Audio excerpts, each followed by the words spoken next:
예, 지금 뭐 우리 당이 어려운 정말 그리고 정말 난감한 상황에서 이런 토론회가 열려서 나름으로 좀 기대를 가지고 참여를 했습니다. 우리 문성근 대표님이 평소에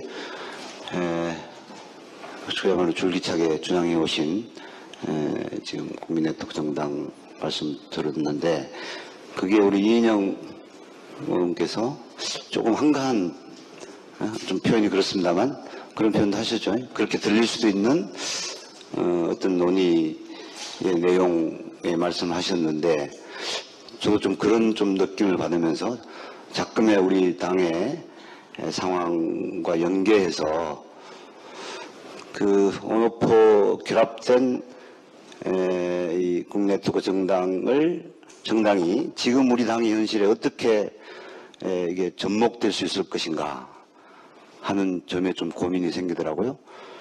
아시다시피 지금 저는 기본적으로 우리 당이 지금 의사결정 시스템이 완전히 붕괴되어 있는 상황이라고 보거든요. 지금 사실상 한 사람이 당의 모든 의사결정을 하든 뭐 현실적으로 제도적으로도 그렇고 현실적으로도 그런 상황인데 물론 이것은 앞으로 비상대책위원회의 활동을 통해서 새롭게 이제 마련이 돼야 되겠습니다. 그건 아마 전당대회를 통해서 뭔가 적절한 제도가 이제 결정을 해야 될 텐데 그 핵심은 당의 리더십을 어떻게 세우느냐 하는 문제일 것 같거든요. 그 당의 리더십을 세우는 것이 가장 핵심적일 터인데 오늘 발제 내용은 아마 선거 전략 특히 총대선 관련해서 선거 전략에 유효한 또 우리 현실에 적합한 그런 논의로서는 상당히 공감이 가고 앞으로 발전시켜 갈 필요가 있겠다. 적극 우리가 당이 받아 안을 필요가 있겠다는 생각은 드는데 당면한 우리 당의 문제를 현실을 해결함에 있어서 과연 이것이 현실 적합성이 어떨까 하는 지점에 좀 고민이 되거든요. 이를테면 그 당의 리더십을 세우는 방안으로서 뭐 전당원 투표제를 주장하는 이제 안도 하나 있습니다. 이런 안과 또 그것으로 부족하고 지금 바깥에 온라인을 통해서 결합할 수 있는 지지자들을 함께 그 리더십을 세우는 결정 과정에 참여하는 것까지도 지금 고려하셔서 오늘 그 발제 내용을 말씀하시는 것인지 그 고민의 지점에 대해서도 좀 말씀을 해주시면 저 고민 해결에 좀 도움이 될 것 같습니다. 예, 그다음 김경엽 의원님 말씀해 주시죠.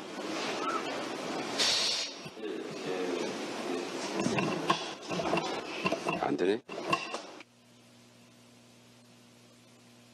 의원님 발제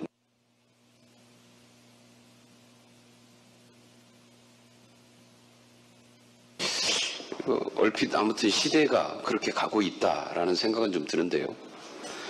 우리 당의 좀 모습을 보면은 오히려 이제 과거에 순수 집단 지도 체제 이래가지고 있을 때 당시에 주인 없는 정당, 뭐 개파간 나눠먹기, 뭐 이런 얘기 계속 들으면서 그래서 이래서 안 되겠다 이러고 바꾼 게 사실 단일성 집단 지도 체제입니다. 이렇게 바꿔왔잖아요. 그러면 이제 최재성 의원님이 얘기했던 방향하고는 사실 어떻게 보면 거꾸로 간 거거든요. 이게. 이렇게 갈 수밖에 없는 물론 뭐 이유가 있었겠지요. 그러면 이제 실제로 이게 이제 정말 분권형 정당, 직접 민주주의를 실현하는 방식의 이런 그러면 지도체제 방식을 좀 어떻게 좀 구상을 하고 있는지 요거 좀 하나 좀 물어보고 싶고요.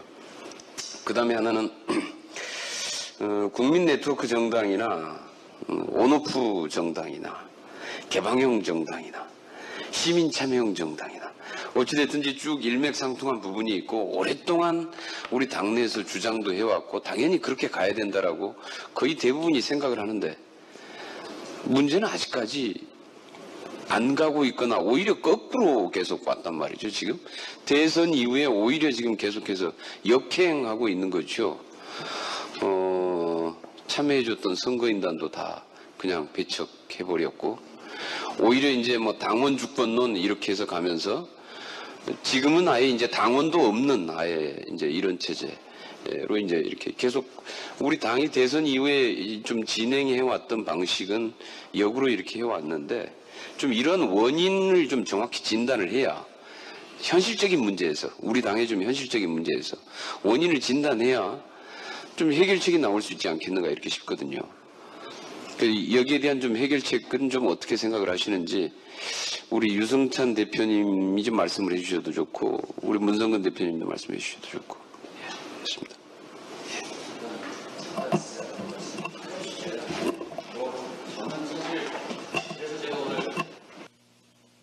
사실 토론회 오는 게 좀 맞득지 않았는데 지금 정당 망했거든요. 이게 망했는데 망했다는 걸 몰라요. 이게 의원들이 모르는데 저는 참 굉장히 안타까워요. 그게 지금 제가 말씀드린 이 플랫폼이나 네트워크 정당은 현대 정당이라면 그냥 해야 되는, 이미 했어야 되는 일이에요. 그냥 이거 무슨 여기가 새로운 일을 뭘 하자 이런 얘기가 아니고요. 이미 하지 않으면 정당으로서 존재할 수 없는 거예요. 이미 사회가, 시대가 그렇게 변했거든요. 그리고 그거를 이미 보수 정당이 더 열심히 하고 있어요. 심지어. 근데 이른바 진보 세력의 지지를 받아야 되는 정당이 그걸 안 하고 있는데 그냥 이 정당의 위기는 안 하는 거예요.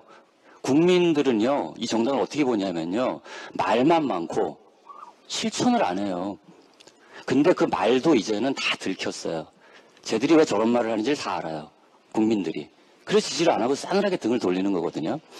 저는 뭐 당연히 우리 이인영 의원이 제기한 문제, 당연히 해야 되는 문제, 같이 결합해서 해야 되는 일이고, 온라인과 오프라인이 같이 무언가를 해야 되는데, 제발 무언가를 하시고 그거를 국민들이 알 수 있게 해줘라. 그래야 이 130명 된 야당을 지지를 하거나 말거나 이럴 거 아니에요. 제가 정말 안타깝게 생각하는 거는, 아직도 제가 왜 그랬냐면, 아니 도대체 어떻게 의원들이 모여서 비대위원장을 뽑습니까? 국민들이 그걸 용납한다고 생각하신 이 의원들이 아직도 민주당의 위기를 모르는 거예요. 의원들이 혁신의 대상이에요. 국민들 입장에서 보면. 근데 그 혁신의 대상이 모여서 비대위원장을 뽑아놓고 그리고 4일 만에 사고 쳤어요. 지금 이 상황은 저는 사실 오늘 좀 얌전하게 하려고 했는데 제가 너무 답답하고 안타까워서 국민들이 갖고 있는 눈높이와 말씀을 뭐 그렇게 아끼실 거 없어요. 우리도 알아요 다. 눈높이와 너무나 달라요. 제가 의원들 만나보면 너무나 달라요. 위기의식이 있다고 그러는데 제가 볼 때는 그렇지 않은 것 같고요. 그렇지 않고요. 그리고 실제로 누군가는 이 자영업자들의 연합체 같다 뭐 이런 얘기도 하고, 그래서 제가 그랬죠. 자영업자까지도 안 된다. 월급쟁이들의 연합체다. 제가 이제 이 자영업자들도 살아남으려면 혁신을 하거든요. 혁신, 리더십, 핵심은 내려놓는 겁니다. 지금은 이 당이 어떤 새로운 일을 한다고 어떤 국민도 지금은 콧방귀도 끼지 않을 겁니다.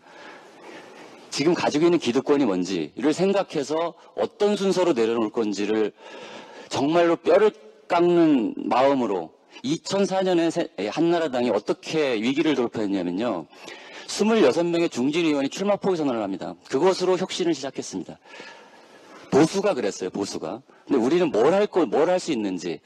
제가 이제 제 마음속에 있는 얘기, 혁신 지금 국민들한테 조금이라도 다가가려면 뭘 하시면 되냐면, 당에 예산이 좀 있다고 들었어요. 당에 예산이 있을 때 뭘 하셔야 되냐면 구조조정을 해야 됩니다. 제가 제안하는데 당직자 100명 중에 30명 명예퇴직을 받으세요. 그래서 그 당의 예산으로 이 30명을 비우고, 비워야 새로운 인물이 들어올 거 아니에요? 거기에 전문가를 공채해서 공모해서 당이 움직일 수 있는 구조를 만드세요. 그거가 내가 볼 때는 이 정당이 살아갈 수 있는 첫 번째 길이 될 거라고 생각해요.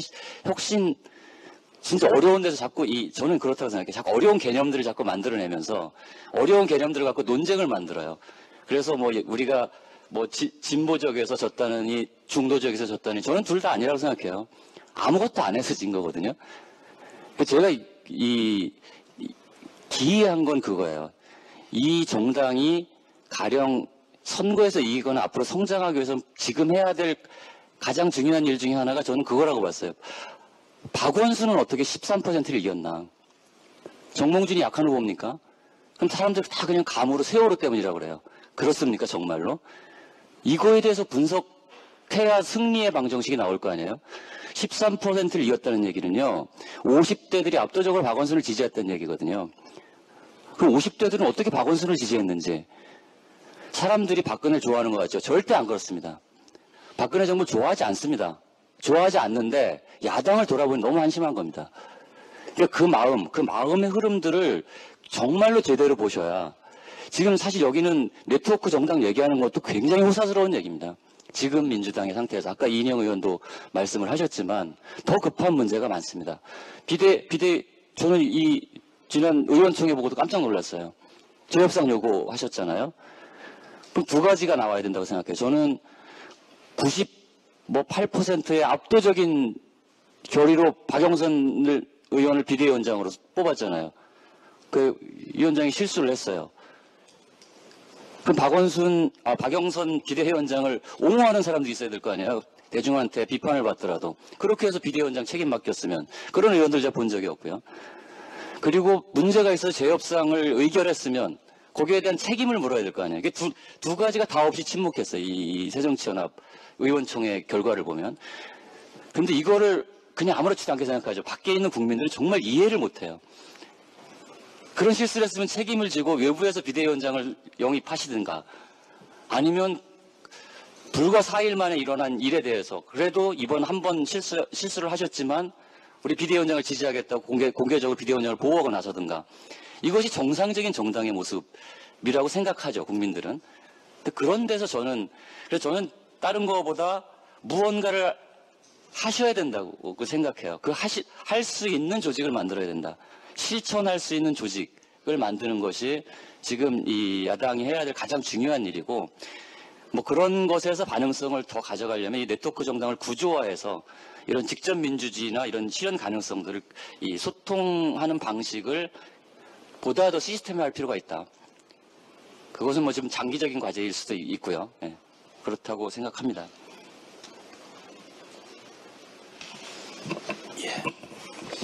질문에 대한 대답은 좀 아닌 것 같아요. 예. 제가 질문했던 건 그게 아니고, 이게 네트워크 정당, 오늘 정당 다 좋은데 우리 당은 왜 거꾸로 왔고 왜 이걸 못하고 있는가 다 알거든요. 우리 거의 다 알아요. 실제로 우리 당내에서 이렇게 갔으면 좋겠다 이런 생각들 되게 많아요. 다 갔으면 좋겠는데 왜 못 가고 오히려 거꾸로 역행하고 있는가. 제가 말씀드린 게 쉬운 일이잖아요. 그러니까 플랫폼을 만들면 플랫폼 전문가가 만들어야 돼요. 전문가한테 의뢰를 하면 되는데 플랫폼에 대한 논쟁을 한 6개월 해요. 그러다가 사라지죠, 의제가. 그리고 다른 의제로 넘어가요. 여기는 뭐 항상 그랬어요. 그러니까 제가 왜 이 정당 안에 실천할 수 있는 그룹, 조직이 필요하다고 저는 생각해요. 그러니까 그게 뭐가 됐든. 세상의 일은 쉬운 것부터 하면 되는 거거든요. 그 쉬운 것부터 해서 국민들하고 만나는 거예요. 거기서 또 그 프로젝트가 진화하는 거죠. 가령 플랫폼을 처음 만들면 실패할 수도 있어요. 실패해서 배워서 더 나은 걸 만들면 되는 건데 논의하다가 포기하니까 리더십이 안 생긴 거죠. 예, 그 뭐 애둘러서 얘기할 필요도 사실 별로 없고요. 그냥 이런 거죠. 네트워크 정당 만들려면 재정의 자원도 필요하고 기술의 자원도 필요하고 그리고 무엇보다도 시간이 상당 부분 필요하죠. 그런데 저는 이 세 가지 제약 조건은 얼마든지 극복이 가능한 것이라고 생각을 하고요. 이제 다만 지금 우리 당이 이걸 못하는 이유는 정치적 합의가 부족하기 때문입니다. 그래서 그 정치적 합의를 어떻게 만들어내고 그러니까 우리 당의 일정한 시스템을 만들고 합리적인 시스템을 만들어야 되는 거죠. 21세기의 상황에 맞는 또 우리 상황에 맞는 시스템을 만들고 거기에 우리 당의 모든 구성원들이 승복하고 그리고 그 시스템을 준수하면서 자기 그룹들이 또는 개인이 생존하고 발전할 수 있도록 스스로를 변화시켜 나가는 것 외에는 다른 도리가 없는 건데 그것이 형성이 되지 않기 때문에 안 되는 거죠. 뭐 그게 답이 다른 답이 있겠습니까? 네. 최민희 의원님 하고 최재성 의원님 말씀하세요. 있어서 우선 지금 이 소위 말해서 국민네트워크 정당이라는 이 이제 토론 주제하고요. 그 다음에 민주당이 이것을 이야기하기에도 지금 어려운 상황이다. 이제 이런 소위 말해서 민주당 당면의 이 위기를 어떻게 넘어서고 그리고 혁신을 통해서 새롭게 국민들과 함께 갈 것이냐. 이제 이 두 가지가 우선 여기 있는 사람들도 걱정들이 많고 그러셔가지고 따로 돌아가는 것 같아요. 근데 저는 이 분리된 게 아니라고 보거든요. 그래서 지금 이 위기를 어떻게 돌파할 것인가 이것도 국민네트워크 정당의 기능적 측면이 아니고 저것의 원리, 왜 저거를 해야 되는가, 왜 시대는 저런 것을 요청을 하는가, 이걸 가지고 보면 제가 보기에는 분권과 직접민주주의라는 원리가 작동을 하는 거예요. 과거보다 훨씬 더 큰 폭으로.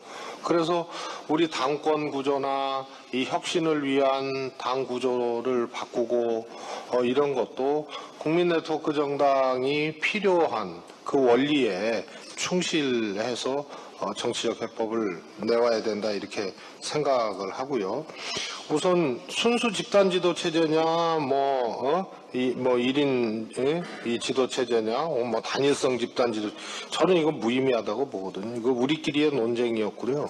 결국은 선출된 당대표가 지명직 최고위원을 지명하면서 의사결정 구조의 과반수 이상을 차지하게 되면 순수든 집단이든 당원에 협의를 거쳐서 결정한다거나 뭐 아니면 최고위원회에서 결정한다거나 뭐 이런 이제 이 하나의 이 선언적 이 차이가 조금 있는 것인지 실질적으로는 저는 의사결정 구조의 이 과반수를 당대표가 갖고 있을 수밖에 없는 구조이기 때문에 무의미하고요.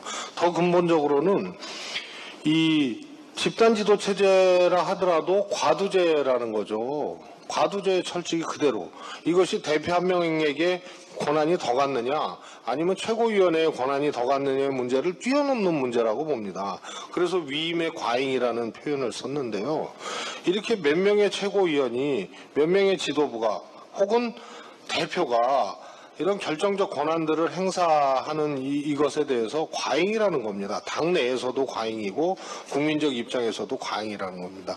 그래서 우리는 고전적 논법으로 책임은 그럼 누가 지느냐 이걸로 계속 이것을 저는 해태해 왔다고 보거든요. 이것을 채워줄 수 있는 방법은 얼마든지 있죠.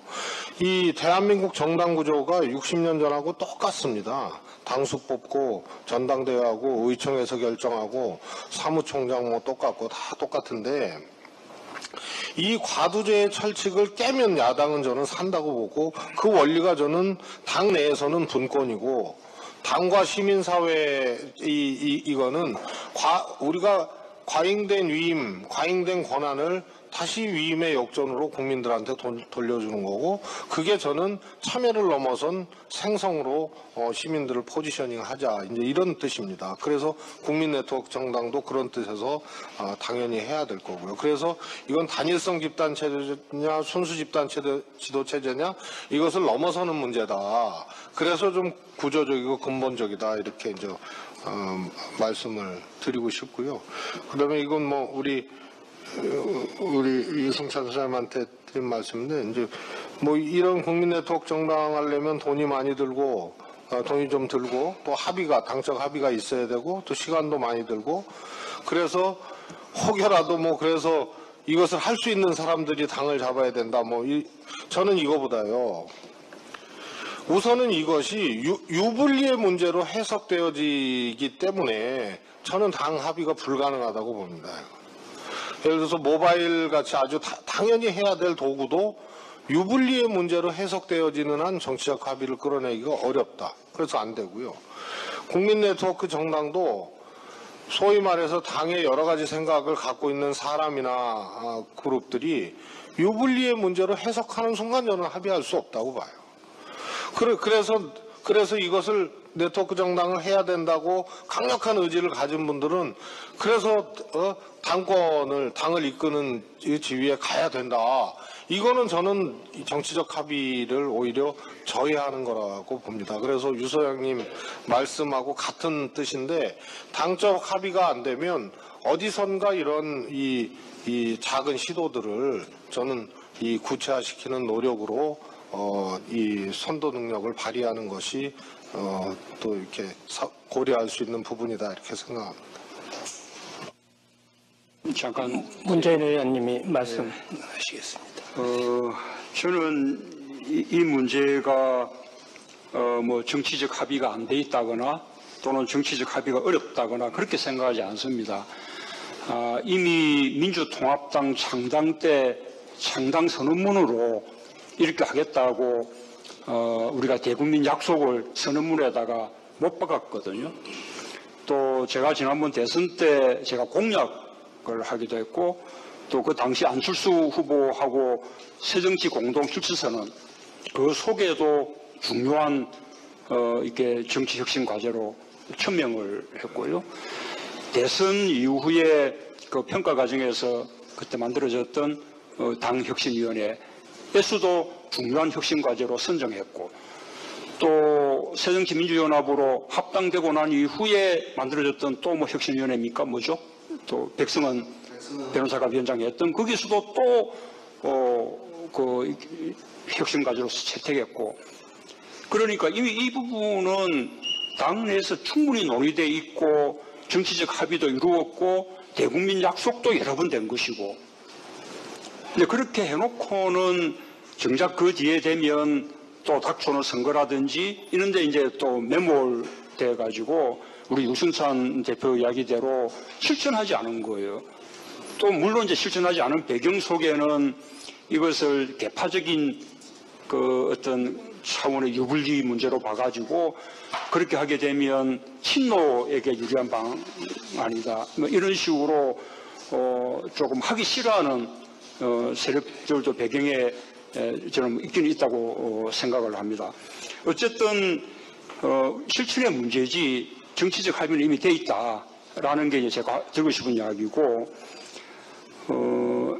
어쨌든 이제 우리 당이 새롭게 이제 태어나야 되는데 이게 다음 총선 전까지 이 새롭게 태어나기 위해서 혁신할 수 있는 그 이제 기회는 이번 비대위 기간 동안 하고 그 다음에 차기 전당대회에서 들어설 집행부의 기간 그 두 번밖에 없는 거 아닙니까? 그런데 여기 이제 국민 네트워크 정당 하려고 그러면 플랫폼을 만든다든지 시간이 많이 영국 노동당의 예를 보더라도 시간이 많이 필요한 것이기 때문에 사실 이제 차기 집행부가 들어서고 난 이후에 시작한다면 저는 좀 시기상 늦다고 봅니다. 그렇다고 본다면 지금 비대위에서 이렇게 이제 실행에 착수되는 것이 가장 바람직하다고 생각을 하고요. 또 비대위가 권한을 다 가지고 있거든요. 이미 비대위가 해야 될 혁신의 과제들에 대해서는 아까 말한 여러 가지 혁신위원회에서 다 혁신 과제들을 선정을 해둔 상태이기 때문에 지금 비대위가 할 수 있는 중요한 혁신 과제만 몇 개 선정해서 실행을 하면 됩니다. 그런 혁신 과제 가운데 정말로 그 우리 당을 새롭게 변화시키고 그 다음에 국민들이 민주당이만 달라졌다라고 체감할 수 있는 가장 이제 절실하면서 중요한 혁신 과제가 바로 이제 이 과제인 거죠. 이렇게 이제 가야만 우리 당의 문제였던 폐쇄적인 정당 구조에서 벗어날 수 있고 또 SNS 시대에 맞지 않는 당원 구조에서 또 우리가 벗어날 수 있고 심지어는 이제 아까 말씀들 하신 개파 문제나 그 다음에 지도력 세우기 문제 또는 뭐 아까 우리 최 의원님 말씀하셨던 과두제에서 과잉 유입 문제 이런 문제조차도 우리 정당이 이렇게 네트워크 정당으로 개방되면서 광범위한 시민들 참여가 있을 때 비로소 저는 다 해결될 수 있다고 생각을 합니다.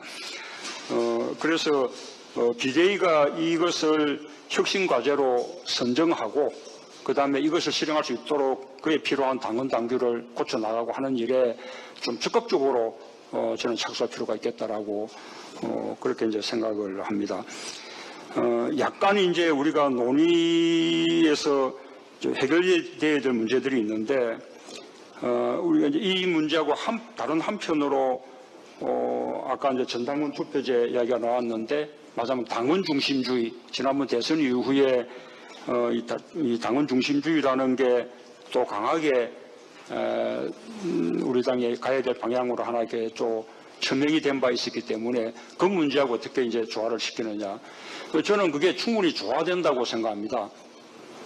예를 들면 이제 이렇게 우리가 전당원 투표제든 당원 중심주의 이렇게 하려고 그러면 정말로 이렇게 당원들이 충분히 그 국민들을 대표할 수 있을 만큼 지역적으로 고루 분포가 되고 또 충분한 숫자가 확보돼야 되거든요. 제가 이번 지방선거 때 우리 이제 부산에서는 모든 이제 이 후보들을 권리당원 투표로 선출을 했는데 제가 현역 의원입니다만 우리 사상구의 권리당원 숫자가 얼마였는가 하면 230명이었습니다. 그것도 선거 기간이어서 출마하려는 사람들이 당원들을 많이 모집해 왔기 때문에 230명 된 것이었고 그 전까지는 100명 조금 넘는 숫자였거든요. 자, 230명이라 치더라도 구청장 후보를 230명의 투표로 뽑는 거 아닙니까? 시연 후보는 반쪽에서 100명 좀 넘는 숫자의 투표로 뽑은 거고요. 구현 후보는 정말로 몇십 명이 뽑은 거예요. 제가 현역 의원이기 때문에 현역 의원이 없는 그 부산 다른 지역의 경우는 더 당원 숫자가 적고 대구 경북 같은 경우는 정말 형편없이 적죠. 그런 마당에 무슨 당원 중심주의며 전당원 투표로서 무슨 결정합니까? 그렇게 결정한 무슨 그것이 국민들 민심하고 어떻게 부합합니까? 국민들 민심하고 부합하지 않는 당심이라는 게 무슨 의미가 또 있나요?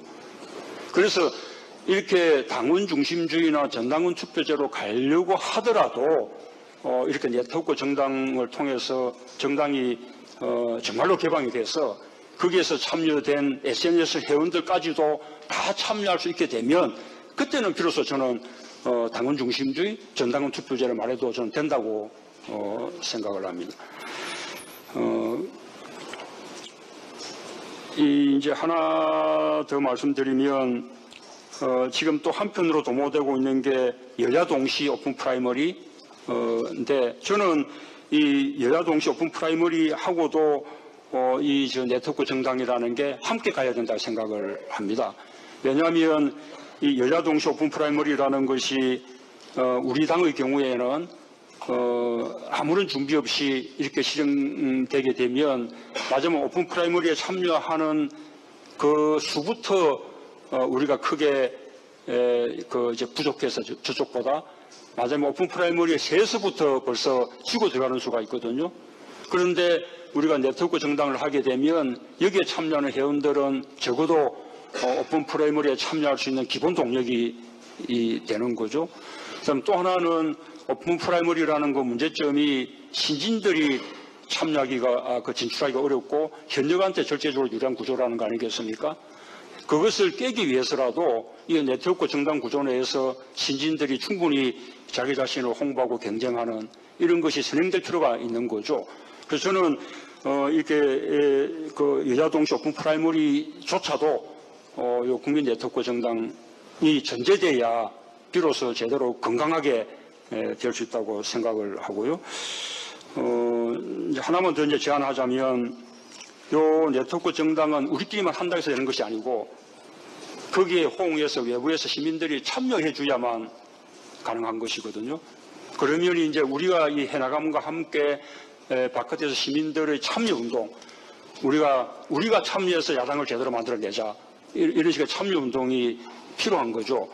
그런데 이제 그렇게 준비돼 나가야 되는데 시간상으로 플랫폼으로 바로 가려고 그러면 꽤 준비하는데 시간이 필요한 거 아닙니까? 그렇다면 중간 과정으로 지금 새누리당이 지금 이제 한다고 하듯이 크레이지 파티 같은 그런 이제 모바일 정당의 이제 과정을 거쳐서 플랫폼 정당으로 가는 것이 좀 좋은 방법 아닌가? 지난번에 우리 당의 SNS위원회에서 밝힌 바에 의하면 이미 지금 우리 당에서도 이 모바일 플랫폼을 우리가 지금 구상하는 플랫폼보다는 기능이 못합니다만 그러나 앱 차원보다 넘어서는 플랫폼을 지금 개발했다고 하는 것이거든요. 그것을 제대로 활용하면 이렇게 모바일 정당을 거쳐서 플랫폼으로 나아가는 그것도 가능하다고 생각해서 제안을 드리고 싶습니다.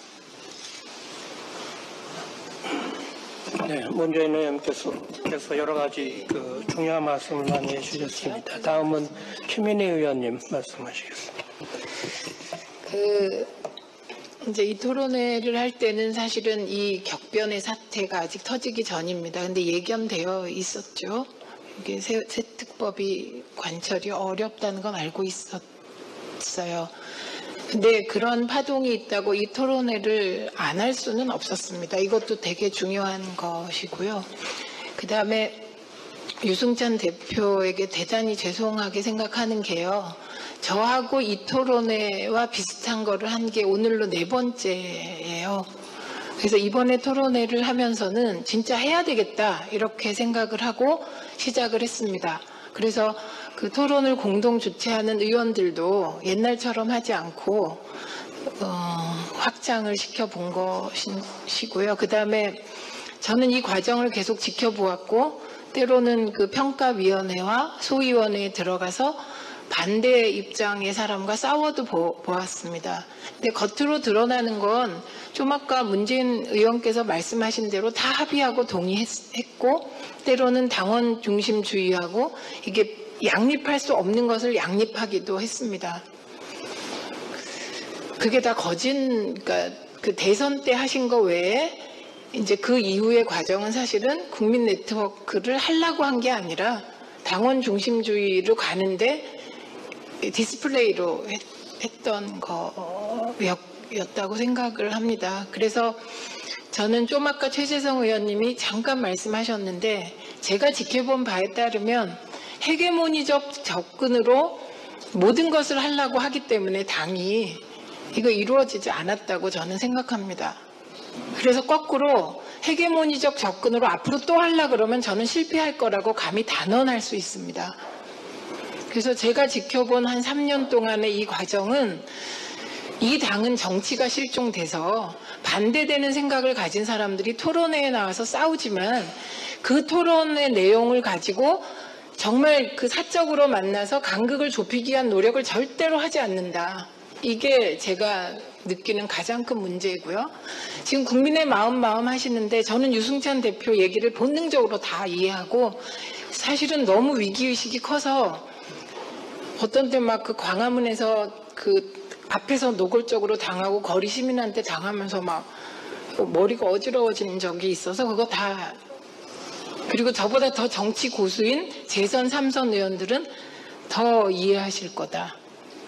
네, 이렇게 생각합니다. 근데 그 전에 국민의 마음 수렴할 생각하기 전에 같은 당에서 일하는 의원들을 설득해 나가는 과정이 있었나부터 저는 이번 토론회를 준비하면서 무지하게 반성했습니다. 그래서 이 다음 토론회는 다른 형식으로 자리를 마련할 수 있다면 예를 들면 오프의 중요성을 계속 강조했던 분들과 가능한 빠른 시기에 이런 자리를 마련할 수 있다면 저는 한 발 더 가는 거다. 이게 진전하는 거다. 이런 생각을 했고요. 제 마음속에도 내려놓는다는 얘기를 가장 좋아하는 사람 중에 하나였는데 이거를 실현하는 과정에서 저와 혹은 저와 가까운 분들이 얼마나 내려놓아야 될지 모르겠다. 정말 이거는 구체적인 표현을 하기 어렵습니다만 아까 최재성 의원님도 비슷한 고민을 한 것 같아요. 그래서 이번엔 진짜 실현해야 산다 이 당이. 그래서 이게 좀 이렇게 구체화해 나가겠다 앞으로. 네, 그래서 이번엔 꼭 하지 않으면 전 진짜 큰일 날 것 같다. 이제 6시가 되어서요. 이제 길게 할 수는 없을 것 같은데. 제가 마무리하실 것 같으니까 그냥 한 가지. 잠깐만요. 이쪽에 일반 그 참여자들 말씀을 좀 하실 분 있으면 해주시고 해주시면 좋겠고요. 우선 이인영 의원님 먼저 말씀하시죠. 마무리할 때가 된 것 같아서요. 이런 이야기 하는 게 조금 한가하게 보일 것 같아서 웬만하면 말씀 안 드리려고 그랬는데, 다른 측면에서 그동안 우리가 이렇게 오픈 프라이머리를 했던, 아니면 SNS 그것에 더 전진된 형태로서 SNS 정당에 대한 시도를 했던, 이렇게 안 해본 과정들은 아니에요. 그런데 이제 들어왔던 분들이 나가시잖아요. 오래 머물지 않고. 그건 이제 1차적으로는 민주당이나 새정치민주연합이 잘못해서 떠나신 거다, 이렇게 진단은 하자고요. 그런데 그분들이 다른 한편에서 항상적으로 머물러야지만 안정화될 수 있는 거잖아요. 당원이라는 게, 당이. 근데 그 부분들에 대한 고민 때문에 저는 문성근 선배가 반표 내지는 별도의 어떤 형태로 존립하는 당원 이런 식으로 말씀하신 거라고 생각을 해요.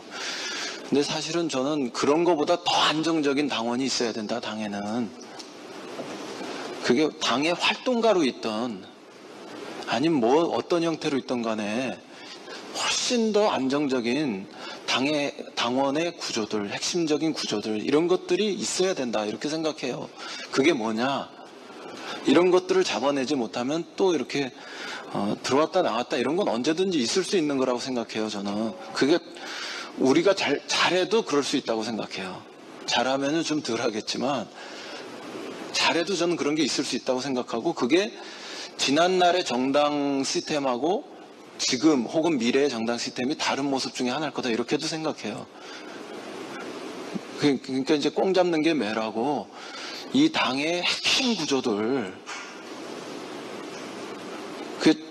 미국처럼 정당 활동가 형태로 있던, 아니면은 유럽처럼 당비 딱 내는 그 진성당원의 형태로 있던, 무엇으로 그걸 만들 거냐, 이게 사실은 굉장히 중요한 얘기다.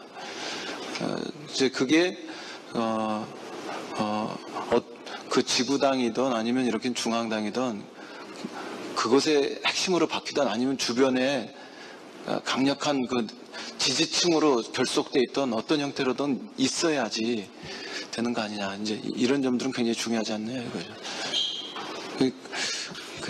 여기서 이제 더 얘기하면 조금 한가하게 될 것 같아서 더 얘기는 못 하겠는데, 그런 점들도 좀 고려하셔서 SNS 정당이나 온오프 정당을 좀 얘기해 주시면 좋겠다, 이런. 당의 그 핵심적인 기관 조직 말씀을 하셨고요. 네. 문성근. 지금 이제 이 논의를, 이게 정말 풍전등화 상태에서 이 얘기를 하니까 한가해 보일 수 있다고 느껴집니다. 그런데 솔직히 저는 국민 참여를 폐기하는 순간 민주당은 망한다. 예고된 참패였다라고 생각합니다. 지금 와서 이제 다시 해야 된다. 최민희 의원 말대로 이거를 온오프 결합을 해서 시민 속에 들어간 정당으로 해야 이 위기가 극복이 될 것이다라는 생각이 들고요. 그다음에 당원 중심이냐 시민 참여 중심이냐, 이거는 이게 꼭 상대 개념은 아니라고 생각합니다. 그러니까 미국 경우에 오픈 프라이머리에서 참여하는 시민들이 있는데, 시민 자신이 시민이라고 생각하고, 당은 그 사람들을 당원이라고 생각해요. 그러니까 입당을 강요하지 않고 가치 지향을 같이 한다면 그분들께 의결권을 주면 된다는 거죠. 그러니까 전당원 투표가 어렵지 않다는 거예요. 그러니까 전당원이라는 대상이 권리당원이냐, 아니면 국민선거인단을 포함하는 거냐, 그 개념이거든요. 그러니까 이건 충돌하지 않는다. 열면 된다. 그런 생각인 거고요. 그 다음에 이제 당과 이 플랫폼의 접목에 대한 얘기를 하셨는데요. 그거는 사실 저는 3월달 발제에는 좀 많이 들어가 있습니다. 근데 오늘은 10분만 줬기 때문에 다 생략한 건데, 지금 이은영 의원이 얘기한 노동 중심이라든지 또는 그 가치 중심의 그 움직임이 있어야 된다는 얘기를 하셨는데, 이를테면 캠페인 플랫폼에서 을지로위원회 같은 사안들이 벌어지면, 지금은 그 굉장히 좋은 일을 많이 하고 해결을 많이 했건만 당의 자산으로 남질 않잖아요. 그러니까 그 캠페인 사이트 안에서 플랫폼 안에서 해결된 부분은 그 안에 누적이 되고 정책 생산 사이트 플랫폼에서 이를테면 직능별로 또는 아까 얘기한 계급별로 세대별로 다양한 네트워크가 형성되면서 당 경우에는 국회가 결국 대의하는 데니까 그 국회 상임위별로 자기 관할 그 캠페인이 벌어지거나 자기 관할 정책이 논의되고 있으면 그것을 의원들이 멘토로 참여해서 시민과 계속 소통하면서 정책화 해나가면, 입안까지 해나가면 이게 접점이 된다는 거죠. 그러니까 그런 부분은 지금 유승찬 대표가 아까 민주당 혁신을 위한 주요 과제, 그래서 여러 가지 교육도 있고 또 빅데이터 분석국이 만들어져야 되고 등등 이런 부분들이 그 아까 말씀드린 4개 플랫폼 안에 다 들어가 있는 거죠. 기능 안에. 말씀을 생략했다는 것 뿐이고요. 그러니까 정책 생산 플랫폼 경우에 특히나 우리 경우에 노조 조직률이 10%가 안 되지 않습니까? 특히 비정규직은 꼼짝할 수 없거든요. 그러니까 이 안에 그 금속 관련 비정규직 분들이 정책에 대한, 노동에 대한 제안이 들어오고 토론이 벌어지고 그러면서 그 안에서 네트워크가 만들어지면 그것이 힘이 된다는 거죠. 이 안에 노조 조직화 운동도 하고요. 그다음에 그 누적된 DB가 지역 커뮤니티 안에서 조직화가 되면 그 안에서 시민 정치학교도 가능한 것이고 이인영 의원 얘기한 협동조합이나 사회적 기업이나 마을 만들기나 이런 것들이 다 가능해진다. 이제 그런 것에 이제 플랫폼을 말씀을 드린 겁니다. 그다음에 이제 왜 이게 안 됐느냐 아까 이제 여러분들이 말씀하셨는데 사실은 민주통합당이 만들어진 게 2011년 12월이지 않습니까? 그 즉시 한나라당은 뭘 했냐면 친이와 친박이 갈등을 벌이고 있는 정당에서 느닷없이 당권 대권 분리 기한도 어기면서 박근혜 의원을 비대위원장으로 옹립해서 공천 독재권을 줬잖아요. 그 순간 우린 진 거거든요. 근데 그 당시에 민주통합당이 만들어졌을 때 잠시 동안 우리가 정당 지도가 8%를 앞선 적이 있습니다. 공천하면서 꼭 꼬꾸라졌는데 그 지점이 뭐였냐는 거죠. 그러니까 시민과 함께 가겠다는 선언이 이번 새정치연합과 다른 점이었거든요. 그러니까 결국은 왜 안 됐느냐. 이게 2010년 12월에만 됐더라면 합의가 그런 플랫폼을 형성해서 한 1년쯤 작동한 상태면 이 안에 50만 또는 100만 명 정도가 모여 있으면 그러면 경선이 자연스럽게 될 거 아니에요? 근데 그게 안 되고 막바로 1월 15일 전대했죠. 4.11 총선했죠. 6.9 전당대회 했죠. 대선 후보 경선 들어갔어요. 그러니까 이 선거 일정에 쫓겨가지고 이 플랫폼을 형성하지 못한 채 모여있는 시민은 없는데 국민선거인단은 없는데 경선은 해야 되니까 모든 총선 후보들이 경선한 후보들은 이가 갈리는 거죠. 이놈에게. 그 정서적인 거부감이 엄청나게 컸다. 지금 앞으로도 마찬가지라는 거예요. 지난번엔 통합이 늦어서서 실패했다. 그럼 앞으로는 어떻게 할 거냐? 그러니까 만드는데 6개월. 아직 이제 기획도 안 끝났는데 기획 끝나고 전문가들이 설계 개발하는데 6개월이 걸린단 말이죠. 그다음에 1년은 작동해야 동력이 붙을 거 아니에요. 그럼 1년 반 정도를 놓고 본다면 지금 하지 않으면 또 안 된다. 그 얘기입니다. 시간이 많이 지났습니다. 혹시 더 보태실 말씀이 없으시면 이제 정리를 하려고 합니다. 오늘 좋은 토론을, 발제 토론을 해주신 여러분께 감사를 드리고, 오늘 완전히 다 정리되지 못한 부분은 앞으로 또 있을 여러 가지 토론회에서 이게 단절되지 말고 계속 이어서 좋은 결론이 내려질 수 있도록 그렇게 되면 좋겠다고 기대하면서 오늘 토론회는 이것으로 마치겠습니다. 여러분 감사합니다.